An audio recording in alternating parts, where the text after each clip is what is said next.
जय हिंद।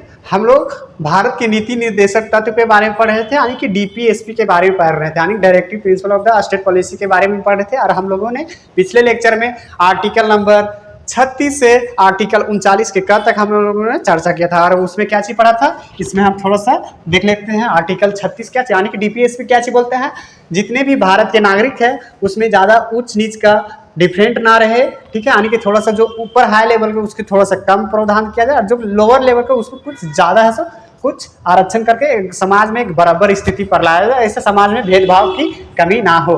तो उस स्थिति में हम लोग इसी में डीपीएसपी ये कहता है। डीपीएसपी में क्या चीज बोलता है, आर्टिकल 36 में क्या चीज बोलता है, आर्टिकल 36 से परिभाषा की बात करता है। इसमें परिभाषा दिया गया है। आर्टिकल 37 में है सो इसमें है सो न्यायालय नहीं जा सकते हैं, यानी कि न्यायालय, यानी डीपीएसपी में जितने भी दिए गए प्रावधान है उसके तहत आप न्यायालय नहीं जा सकते। इसके बाद आर्टिकल 38 में दिया गया है लोक कल्याण की बात करता है। इसके बाद आर्टिकल 19 में बोलता है सम्मान वेतन के लिए सम्मान, मतलब सम्मान कार्य के लिए सम्मान वेतन की बात करता है। यहाँ पे मेल और फीमेल की, यानी कि जो कार्य के लिए महिला कर रही है अगर वही कार्य सेम पुरुष कर रहा है तो उसको सेम वेतन मिलेगा। इसके बाद है सो 39 के है सो विधि सहायता की बात करता है, यानी कि निःशुल्क विधि सहायता। अगर निःशुल्क विधि सहायता नहीं कर सकते क्या यहाँ पे लोग, यहाँ पे सरकारी में पूरा करप्शन ही होता है, ये लोगों का दिमाग भी बना। अगर आप आधार कार्ड सुधारने जाइए तो आप अगर नहीं दिए तो आपको 15 दिन का महीना दिन तक भी नहीं सुधरेगा, और अगर यही आप पैसा दे दें 500 रुपया तो 2 मिनट में सुधार के आपको घर भेज देगा।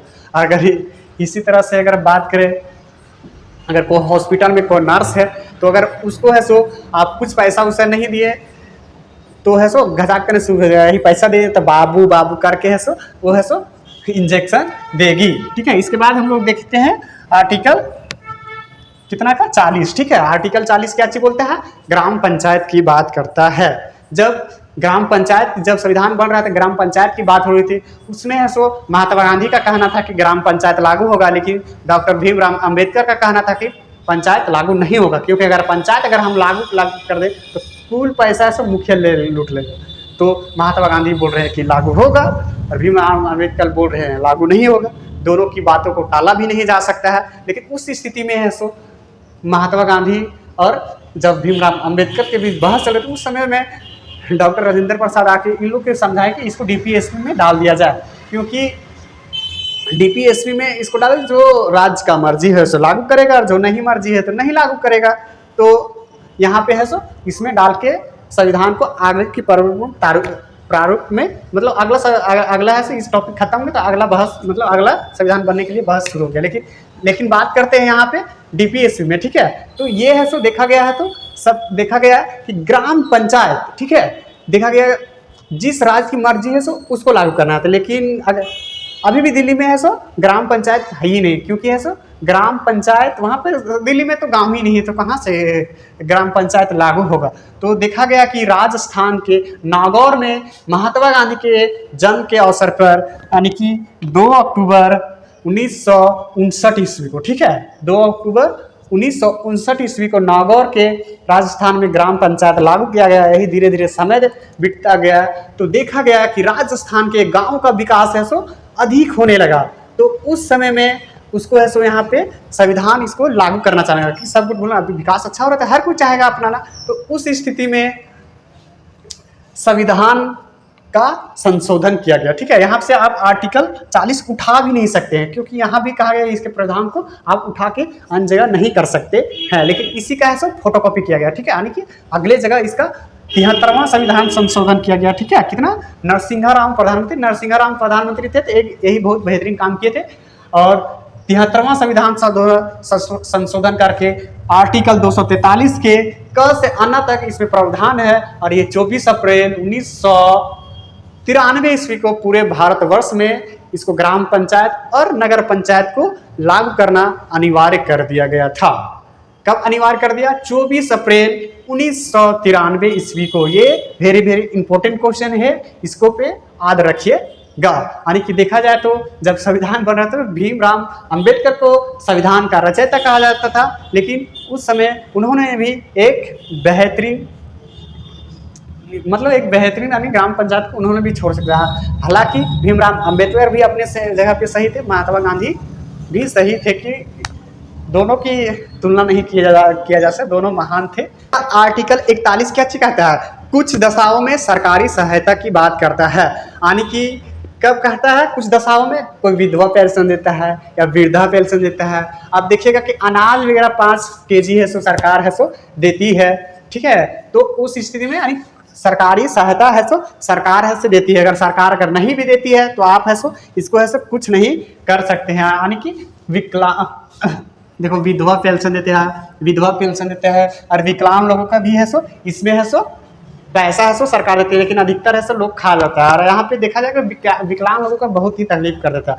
अगर बात की जाए भारतीय समाज में तो है सो दलितों को है सो सिर्फ है सो अन्य पिछड़े लोगों ने ही सताया था, लेकिन अगर दिव्यांग लोगों की बात करें तो घर के ही लोग उसको सताते हैं। क्या कर सकते हैं, अगर पैसे की मजबूरी रहती है, गरीबी रहती है, तो उस स्थिति में लोग ऐसे बोल देते हैं, सता भी सकते हैं, ठीक है।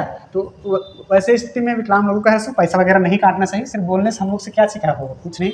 उस स्थिति में सरकार ऐसे उपलब्ध कराती है। इसके बाद है आगे कहा गया मनोचित दशा तथा प्रसूति सहायता में उपलब्ध कराना, ठीक है।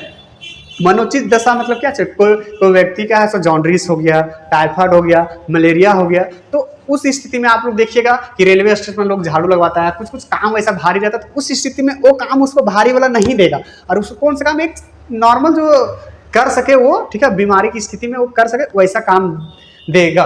और इसको ऐसे मूल अधिकारों में शामिल नहीं किया। क्यों नहीं शामिल किया, अगर कोई बोलेगा मेरा आज डिप्रेशन आज ठीक नहीं लग रहा, तो उस स्थिति में काम ही नहीं करता। तो इसलिए डीपीएसपी में दिया गया, और डीपीएसपी में सरकार का सख्त निर्देश है, इसको हर डिपार्टमेंट में है सो इसको फॉलो करवाना चाहिए। लेकिन सरकारी डिपार्टमेंट में इसको लागू, प्राइवेट में उतना नहीं लागू है। प्राइवेट में जो बड़ी बड़ी कंपनियां हैं उसमें थोड़ा बहुत देखने को मिलता है, लेकिन इसके बाद है सो नहीं देखता है। यानी मनोचित दशा उस स्थिति में। और यहाँ पे देखा है प्रसूति सहायता में, यानी प्रसूति यानी कि डिलीवरी को ही हिंदी में प्रसूति बोलते हैं।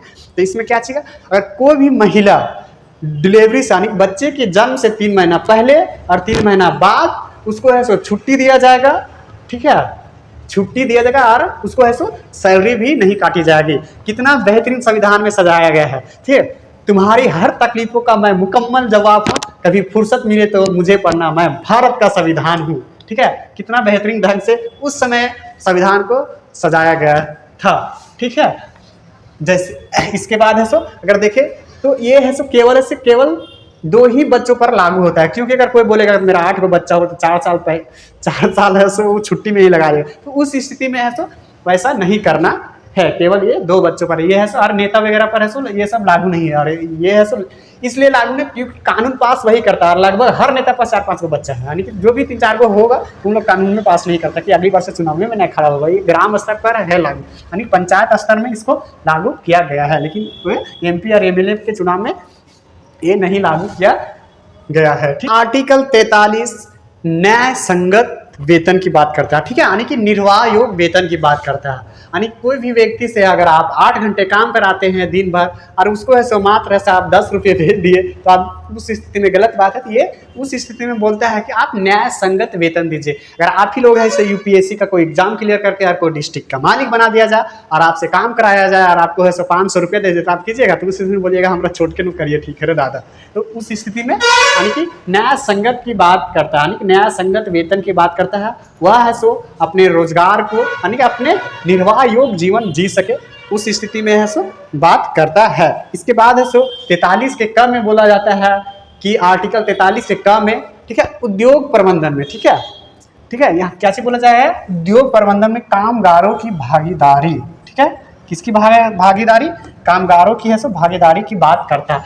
अगर जैसा कि यहाँ पे देखा जाए मैनेजमेंट प्रबंधन में मैनेजमेंट, अगर देखा जाए हाई लेवल का जो चीजें है उसको हाई लेवल से सिर्फ बन के आ जाए ये नहीं देखना है, इसको देखना है कि ग्राउंड लेवल पर क्या समस्या है, ठीक है, उसको देखना है, ठीक है। उद्योगों में देखा जाए तो ग्राउंड लेवल की समस्या क्या चीज है, उस स्थिति में यहाँ पे है सो देखना रहता है। यानी कि जो उच्च स्तर के अधिकारी रहते हैं और जो निम्न स्तर के अधिकारी रहते हैं उन दोनों में भागीदारी रहनी चाहिए, यानी तालमेल अच्छे से होना चाहिए, इसकी बात करता है। इसके बाद है सो 43 के एक ग में बोला जाता है, 43 के ख में बोला जाता है, एक सहकारिता की बात करता है, ठीक है। हम लोग आज के लेक्चर में क्या चीज जाने, यानी कि आर्टिकल 40 में ग्राम पंचायत की है सो चर्चा। इसके बाद आर्टिकल 41 में कुछ दशाओं में सरकारी सहायता की बात करता है। इसके बाद आर्टिकल 42 में मनोचित दशा की बात करता है। इसके बाद 43 के में बोला जाता है न्याय संगत वेतन की बात करता है।